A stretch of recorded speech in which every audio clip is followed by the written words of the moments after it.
Space, the final frontier.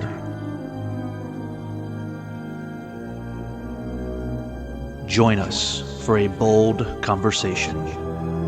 Our prime directive? To recap our favorite Star Trek shows, both new and old. To engage in debate about all things Trek. Prepare to energize with phasers set to stun.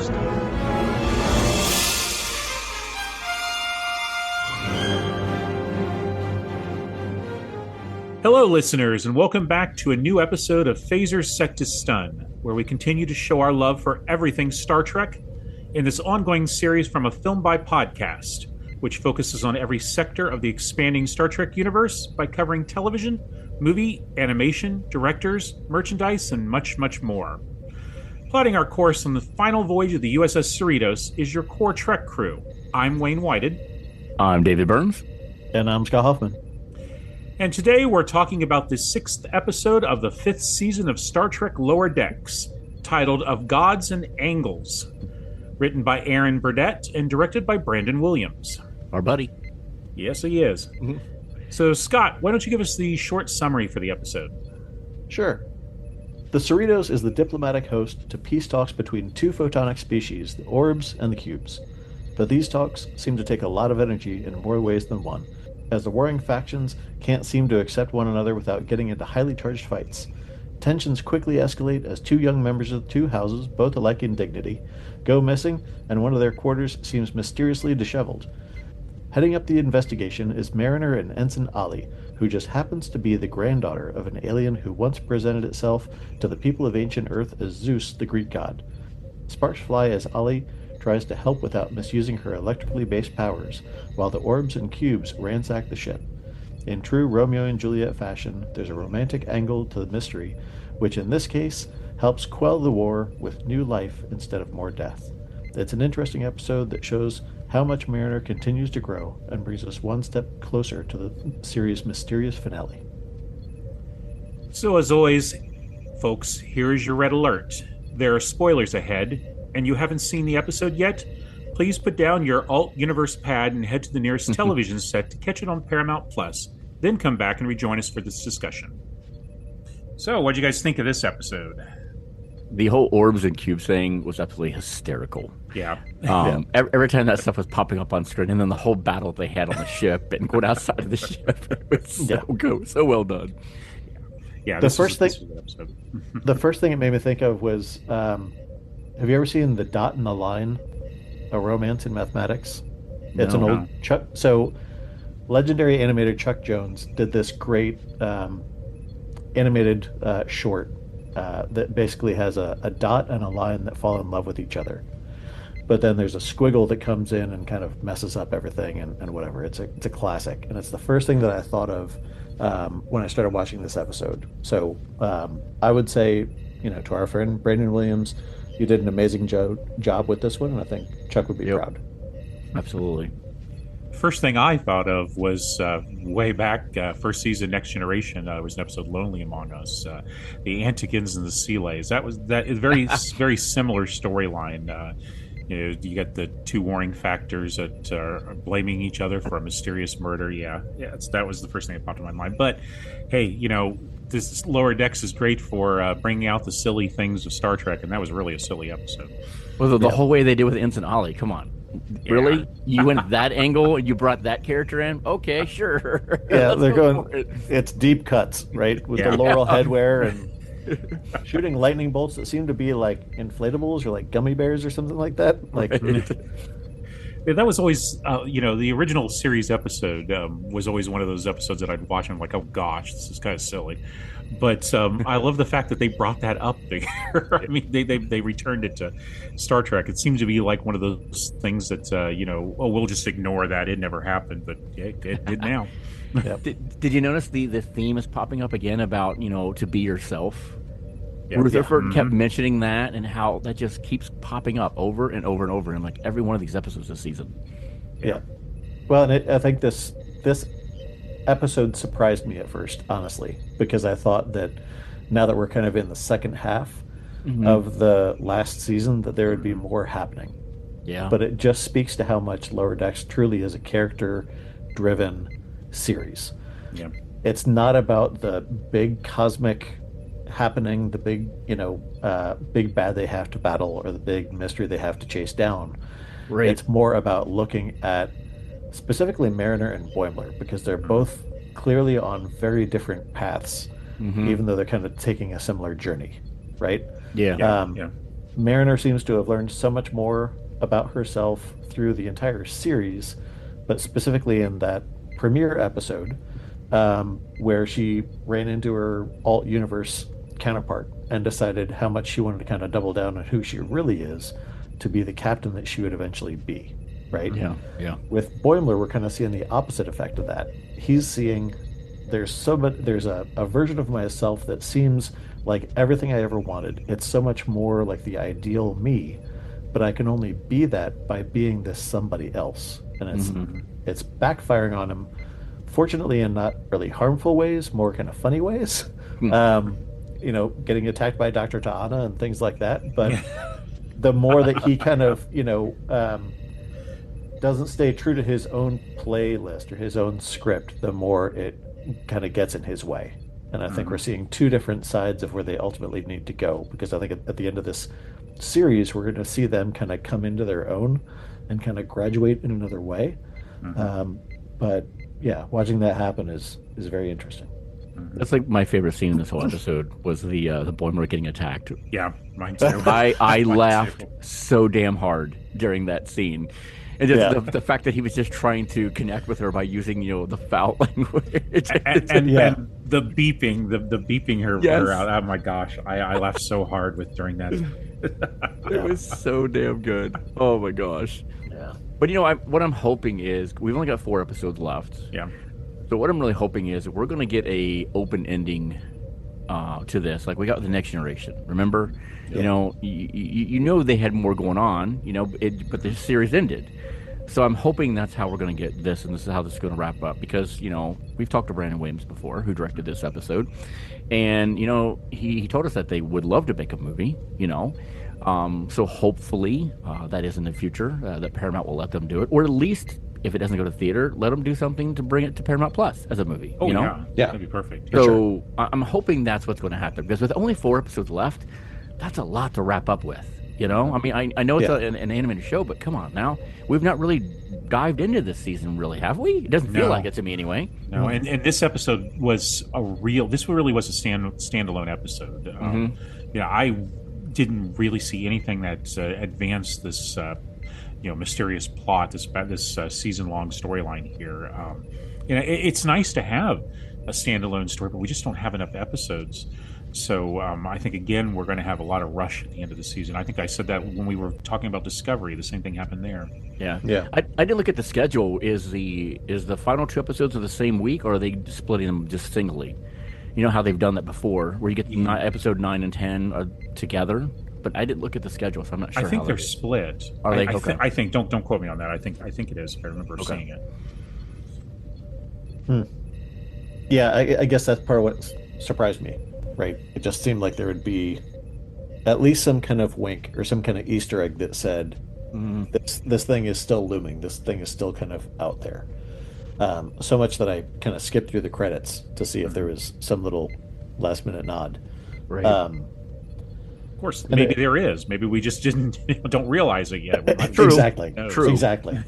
Well, But yeah, to Dave, 10, we're like, well, duh. Look. right, exactly. And I mean, yeah, you raise a great point about, if there could be something that's kind of a cinematic follow-up to this where they get to do kind of an animated movie. It would be great if they could do it in a series of animated movies. Give them the time to really dive into it. I'm sure the fans would love to do it. I'd be very surprised after this ends if we don't hear people clamoring for this to come back in some kind of way. Can you imagine seeing Lower Decks on the big screen? That would be fantastic. That'd be fun. Yes, it would. Yeah, they could do so much with such a high budget. There's so much they could do with that. It'd be great. Yeah, you better be listening, Paramount, because all the fans want that. Yeah, we do. Well, and we've been to enough conventions to know that if you had some kind of screening at one of these, it would be great. Oh, absolutely. Huge, yeah. Yeah. I did like the and Scott, you mentioned it when you were talking about the summary of this episode. I did like the whole Romeo and Juliet that they pretty much came around to doing. Was the Right, theme of exactly. it. Without all the pesky suicide, you know. Right. But yeah, it made it kind of gross when they come to that realization that, you know, it looks like a crime scene in the bedroom, and it turns out it was just them, you know, Yeah. doing the Yeah. deed. Doing the So, deed. yeah, but I couldn't quite understand the kind of the offspring that they had. It was almost like a cube top with kind of a round bottom or Mhm. something like that. It was like a ball being shoved into a cube. I didn't know, like, I didn't try to look too close. I was just watching it on my phone, but you know. Well, it seemed to satisfy all of them. So hey, it worked. Yeah. Right, exactly. Exactly. Okay, so now that we've given our opinions on the episode, let's take a look at the characters themselves. Which character do you think shines the most this week, David? I am definitely going to go with Mariner on this one.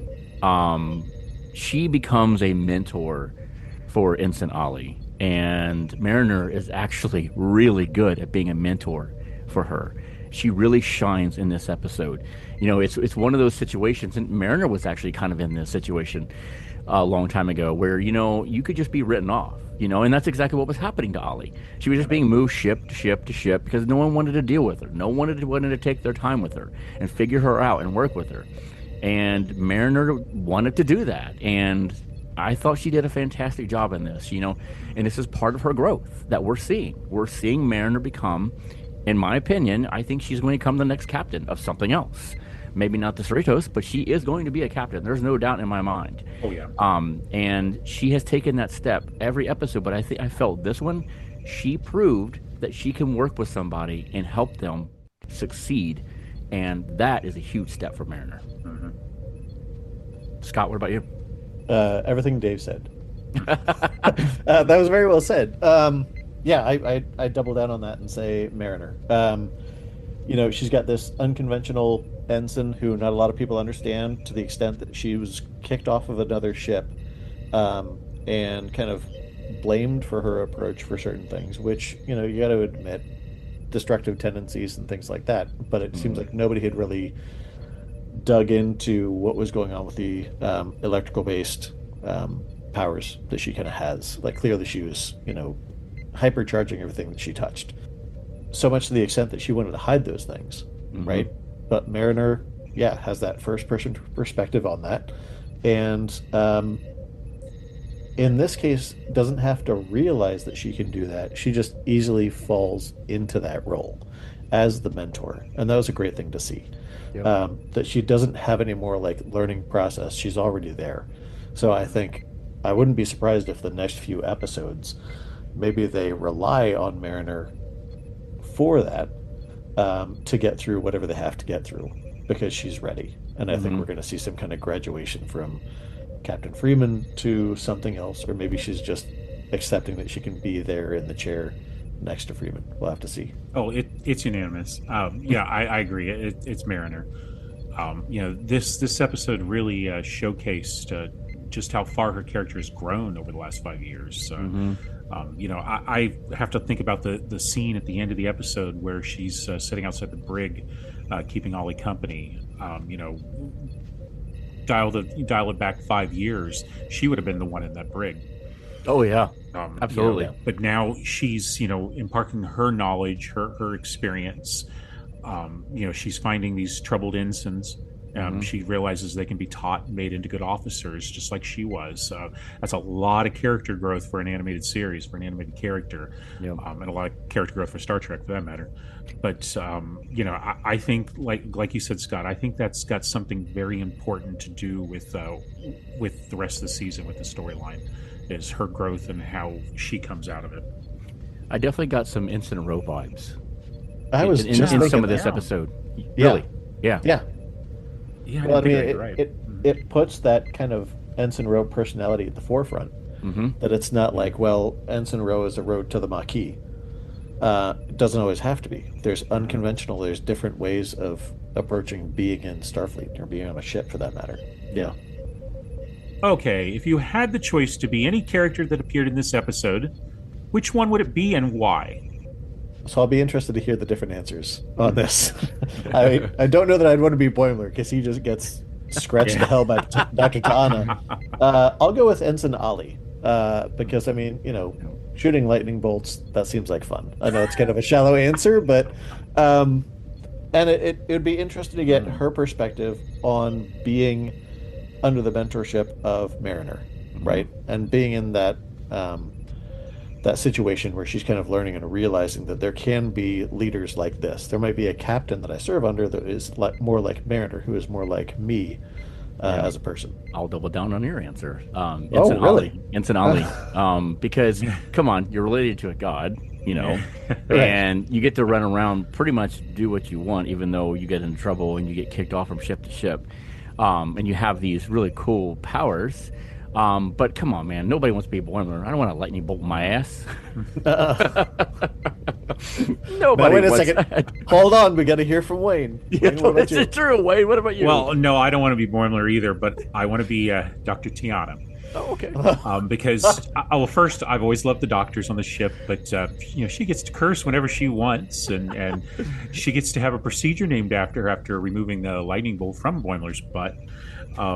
Just. It seemed like out of all the characters, she seemed to come out of it with the best. It's true. It's true. It is a valid point, Wayne. Good choice.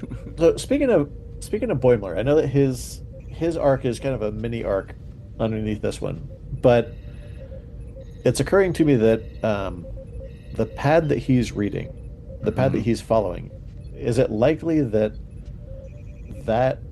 timeline parallels this one so closely that he doesn't see the difference between the two other than him? It could be, yeah. Could be. Because he's assuming that if I just get in that book club, if I just get in with Dr. Ta'ana, that's one of the only differences between me and Riker Boimler or, whatever. I wonder if that's going to come back up later in the season. I think it will. Yeah, very well could. And now let's dive deep into the episode and see if we can't pull out any of those Easter eggs. There are always lots of Easter eggs in Lower Decks, but not too many in this episode, I will admit, that I could find that we haven't already mentioned. Did you guys find any? Come on, that ridiculous chair that was in Worf's quarters. Yeah. That thing is so silly, but yet it keeps popping. They found something to do with it finally. Yeah. Finally. And of course, Q being mentioned again. Yep. I'm sure you found some more, Wayne. Scott, what about you? You might have found something I didn't see. There was one that I noticed. Boimler says to Rutherford, "We got a real Ronald B. Moore here," like referencing a joke. So I know that was a visual effects supervisor for a few series, Voyager, Enterprise, TNG, and I think he was also the holodeck character in the Outrageous Okana. That's correct, yeah. Yeah. That Joe Piscopo played and tried to teach Data comedy, which was interesting. Which, I mean, up till now, I didn't even know that character had a name, but apparently it said that on the pad during that episode, it's mentioned. So, I learned something about that. I had no idea. He's not just Mr. Comic. Yeah. Let's don't forget Dixon Hill was mentioned in this episode. That's right. Oh, yeah. Yep. And then let me add that Worf's chair wasn't the only thing that we saw her trying to stack. There was a Dabo wheel that was included in there.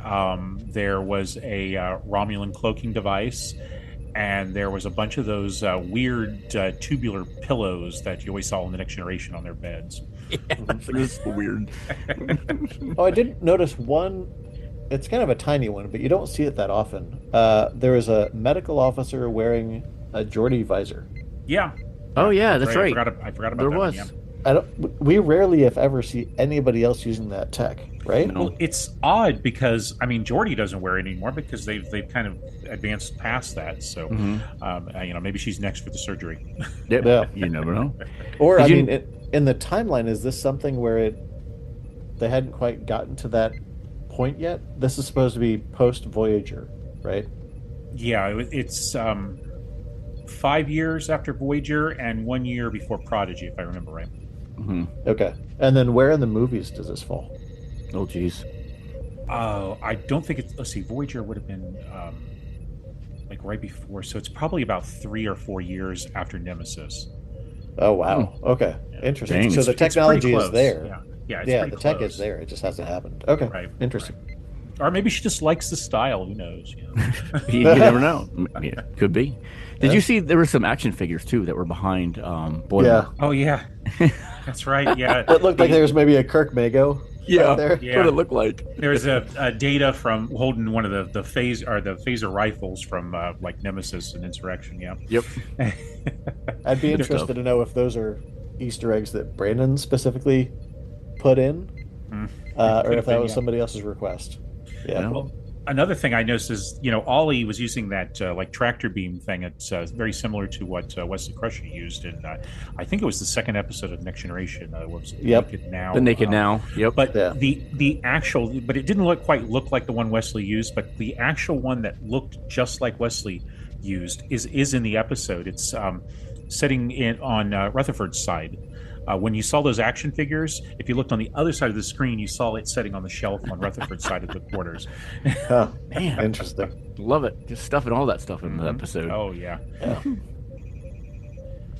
And that's it for this episode of Phasers Set to Stuns. Look at Lower Decks Season 5, Episode 6. We'd like to open a channel to our listeners and hear just what you thought about the most recent episode and the season in general. Who knows, you might even get mentioned on a future show. And of course, you can always email us at afilmbypodcast@gmail.com. Find us online at afilmbypodcast.com. Follow us on Facebook, Instagram, and Twitter. And if you're looking for more exclusive content, you can always join our Patreon and find out what incredible gems are hidden within. Again, thank you, Scott and David, for joining me and the listeners for another fascinating episode. Thanks, everyone. Thanks, Wayne. All right, next episode, we take a look at episode 7, which is titled Fully Dilated. No idea what that's going to be about. Interesting. There's only 4 more episodes left, and we look forward to warping back to the Cerritos again to discuss them on Phasers Set to Stun.